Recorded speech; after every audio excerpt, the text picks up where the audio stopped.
Back here on HQ, another season ending for the Bills at the hands of Patrick Mahomes and the Kansas City Chiefs. We have seen this time and time again, have we not? Despite Josh Allen having an MVP caliber season, the Bills just could not get it done this go around. Josh Allen is now 0-4 against Patrick Mahomes in the playoffs. And when we break it down by the numbers as a whole for the Bills, getting a look at the most regular season wins in a 7-year span without making a Super Bowl, we have the Ravens and the Bills that are on there from that span between 2018 and 2024. Because we know Lamar Jackson and the Ravens and Josh Allen and the Bills, they have to get through Patrick Mahomes and those dang Kansas City Chiefs to get to the Super Bowl, which is, you know, basically the reason that both of those teams were on here in that specific span from 2018 to 2024. So we're going to talk about the Bills, if they can actually get over the hump in just a moment with our NFL writer, Tyler Sullivan. Tyler, before we get to all of that, though, you have an article right now over on CBSSports.com where you were naming NFL team MVPs for the 2024 season. With Buffalo, you gave the award to James Cook over Josh Allen. It's kind of stirred up some conversation here at CBS Sports HQ. And, of course, Pete Prisco, who is president of the Josh Allen fan club, he has some thoughts about this earlier today. Let's take a listen. That's almost as dumb as Leger calling Patrick Mahomes a game manager. Almost, not quite, but it's close. I mean, are we serious? I mean, Josh Allen might be the MVP of the league. He's not the MVP of his own team. I mean, the guy carried that team on his back. It was phenomenal. Look, Cook had a really good year, and truth be known, Cook probably should have got the ball a little bit more in the championship game. But the reality is, Josh Allen is the MVP of the Buffalo Bills. He might be the MVP of the league. He carried that team on his back, on his right arm, on his legs, and I can't believe that somebody would actually write that James Cook is the MVP of the Buffalo Bills. Okay, it's why we love Pete Prisco, right? He doesn't mince words. He's very honest and straight up with all of us. B-Mac and Logan Ryan, they also disagreed with you. But Tyler, we knew we were going to have you on the show later today, so we want you to defend yourself and make your case and your thought process behind going with James Cook over Josh Allen for that article. I feel like I'm getting sent to the principal's office right now with Principal Pete Prisco being like, what's wrong with you? Well, it happens. Listen, you know, of course, I could absolutely put Josh Allen in there. And to even give you a little bit more context here, I write in the write-up that says, hey, of course, it's Josh Allen. He could absolutely be on this list. He could be the Buffalo Bills MVP. But let's give James Cook some love. That's really what we go on here. Truth be told, I've been on HQ a bunch of times saying that Josh Allen's my MVP over Lamar Jackson. So I'm in that camp. But I would like to give James Cook some love here because I do believe, and Pete even kind of alluded to it, when the Buffalo Bills were running best on offense, I felt like it was when they let James Cook cook. It allowed Josh Allen to do more things in the passing game, open up windows in the running game. It made them much more dangerous when he was firing on all cylinders. And it's not like he had a bad season or even just a good season. He had a historic season for Buffalo Bills standards, tied the team record for a single season in touchdowns over the regular season with 16. To me, it was, of course, Josh Allen, he's a quarterback. They're going to be MVPs all across this list. But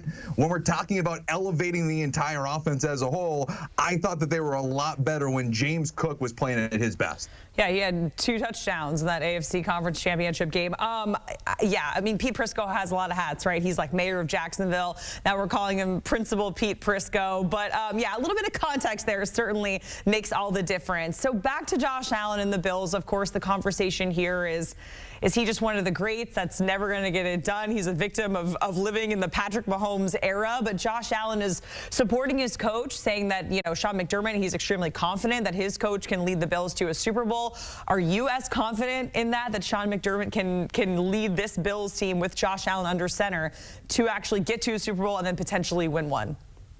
Yeah, I'll say my confidence has waned a little bit. It really doesn't have much to do with this latest failed run in the postseason, losing just short again to the Kansas City Chiefs. To me, what's concerning about the Buffalo Bills is their play on defense. I'm not concerned about Josh Allen. The dude's absolutely insane, and I think that offense is only going to get better over the course of an offseason where they might add some more weapons. They have Keon Coleman elevating in year 2, Dalton Kincaid. All of those guys should be better as they can continue to develop in their careers. What concerns me is the defense, specifically on third down. They were one of the worst teams in the NFL on third down. In that AFC Championship game, third down or fourth down, the Chiefs were converting at a 50% rate. If you are Sean McDermott, who comes from the defensive side of the ball, that's a non-starter. You have to get off the field on those critical downs to allow Josh Allen to be Josh Allen, that Superman that Pete Prisco's been talking about all season long. And so that, to me, is the key here. I keep going back to thinking about that game against the Los Angeles Chargers during the regular season. Josh Allen had 6 touchdowns in that game. The Los Angeles Rams converted 11 of their 15 third down opportunities. The Buffalo Bills couldn't get off the field. And so that, to me, is where I put Sean McDermott to blame. If he can't solidify the defense when that's his specialty, it's not like we're talking about a former offensive coordinator. We're talking about a former defensive coordinator. If he can't fix that in a conference where there's Patrick Mahomes, where there's Joe Burrow, where there's Lamar Jackson, you might be one of those franchises that never gets over the hump. Yeah, and then add some injuries in there as well, and just you can forget it with those sort of quarterbacks. Let's talk about some head coaching vacancies. There's actually only one that's left in the NFL, and that is the Saints. Kellen Moore, he is the front runner. Tyler, kind of a two-part question here for you, but we're going to start with just Kellen Moore and what could he potentially bring to New Orleans if he does get that job?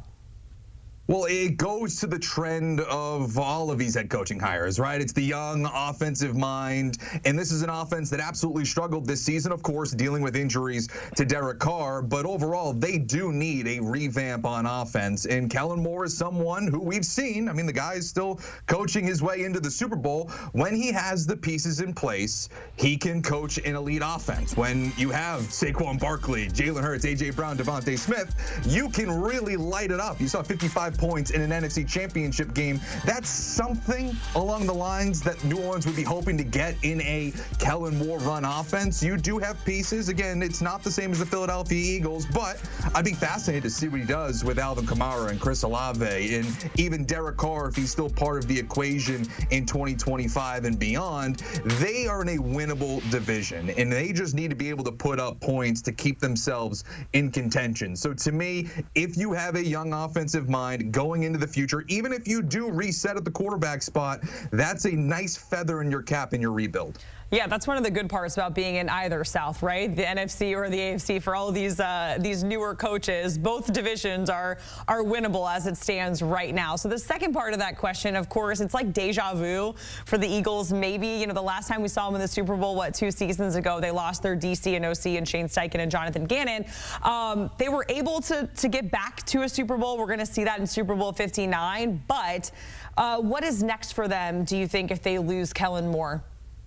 Yeah, it's going to be interesting, and you reference it. It's happened before, but this is kind of one of those tricky things, especially if you're a team that continues to have success, you're going to lose your coordinators. I mean, we saw it with the Detroit Lions this offseason as well, losing Aaron Glenn and Ben Johnson. That's kind of the sacrifice that you have with success. The Philadelphia Eagles are no stranger to it. I do wonder, at some point, does it impact the offense? Because you have to remember, if he takes this job, you're talking about Jalen Hurts having his fifth coordinator in 6 seasons. That is, I mean, credit to him for still being able to have an elite offense and really continue to ascend as one of the better quarterbacks, one of the more winning quarterbacks in the NFL. My question is, at some point, that well might run dry, and you're talking about, even if the Philadelphia Eagles take just a minor step back, there are so many elite teams in the NFL that could prevent you from going to a Super Bowl. Yeah, I think about the Bucs, because they've had 4 different OCs, or almost going on 5 over the last 4 or 5 seasons. So it's something that we're starting to see with a lot of different teams and a lot of different divisions. Let's talk about more head coaching news, because the latest is that Mike McCarthy, he's not a candidate for the Saints job, which is the only job left. So he's going to be focusing for 2026, whatever becomes available then. But interesting angle here, because he's not really tied to a team at all, of course. So any mid-season firings, he could be available to interview for those sorts of jobs right there. He doesn't have to wait for anything. The resume speaks for itself, and I know his time in Dallas, Cowboys fans are a little bit salty. But Tyler, your take on his move to kind of just take himself out of it and focus on 2026? Yeah, I think it's smart because oftentimes, and we're talking about Mike McCarthy going on his third stint as a head coach in the NFL, Green Bay Packers, obviously Dallas Cowboys.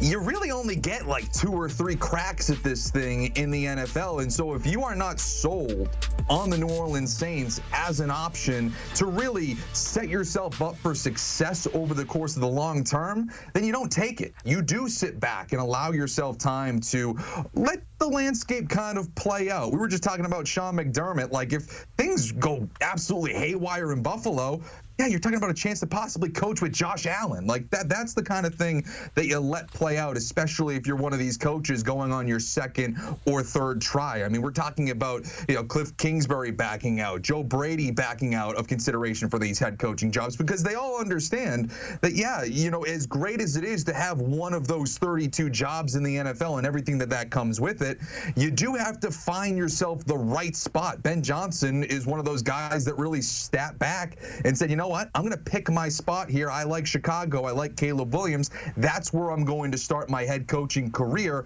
It's very similar for Mike McCarthy here. It's even more dire for Mike McCarthy, because if he goes to New Orleans, an organization that he does have familiarity with, but they want to blow things up, if they want to move on from Derek Carr after a couple more seasons, and they want to move on from Alvin Kamara and really set this rebuild, there's a chance that they rebuild with a new head coach. And then you're talking about kind of another retread. We very rarely see a head coach get a third or fourth try in the NFL. So Tyler, really quickly, let me ask you something, because we saw this with Mike Vrabel, right? Like last coaching cycle, he doesn't get a job. And then this coaching cycle, he's like the hottest name out there, the hottest commodity, of course, goes back, has a bit of a homecoming, and he's now the head coach of the New England Patriots, an organization that you're very familiar with. Do you see a world where Mike McCarthy could be the hottest, name in the head coaching cycle come 2026?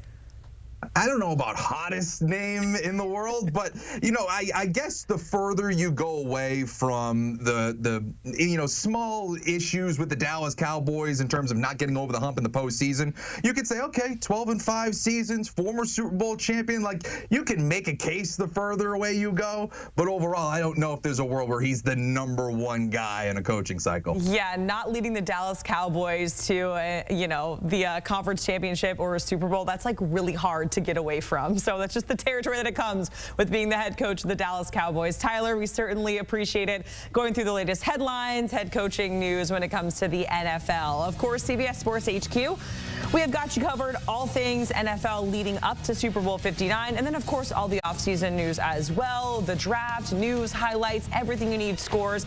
It is all here at CBS Sports HQ, and it is all for free.